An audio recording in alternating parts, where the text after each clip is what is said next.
Okay, so I was working on a worksheet, and a wonderful colleague and friend sent me out a practice set on Google Classroom. And of course, you know me, I work on my iPad, and so I was trying to access this link. He just sent you can share a Google set on Classroom. You can share it with the teacher. So he sent me the link, and every time I clicked on the link, let me show you, I just clicked on that link, it would open up Classroom, the Google Classroom app on my iPad, which obviously isn't a wonderful thing because practice sets are not available via the app. So a very simple workaround was just to go to classroom.google via Safari.google,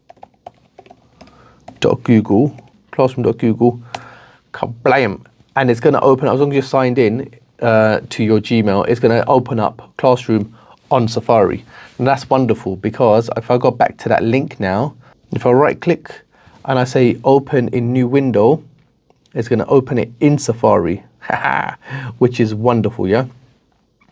So you have to do that, right click it, open it in a new window, and it's going to open it up in Safari. Look at this, I now have access to this worksheet. I can make a copy of it and I can assign it to my students. So if I go ahead and make a copy, thank you to Mr. Sen. He's done this wonderful work and put this practice set together. And now I can actually use this on my iPad. Actually, I need to set this now. So I'll go to one of my classes here.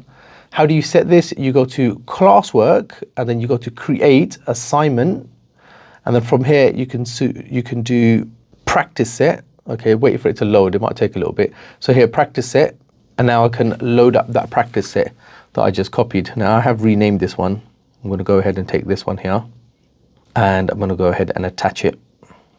It's as simple as that. So on your iPad, you can just don't open it. It even gives you this little prompt on Safari, open in Classroom app. Don't, because it doesn't work.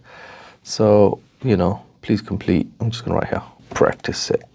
So simple as that, really. I just really quickly wanted to share that with you because I was working on the iPad. I was working on the computer. And obviously I wanted to annotate and I wanted to share that in class and put it on the board. So I default to my iPad and I realized that it doesn't work on the app. So you need to right click, open in window and use it like that. Hopefully that helps. As always, like and subscribe, comment in the section below if you need any help, and I'll catch you in the next one.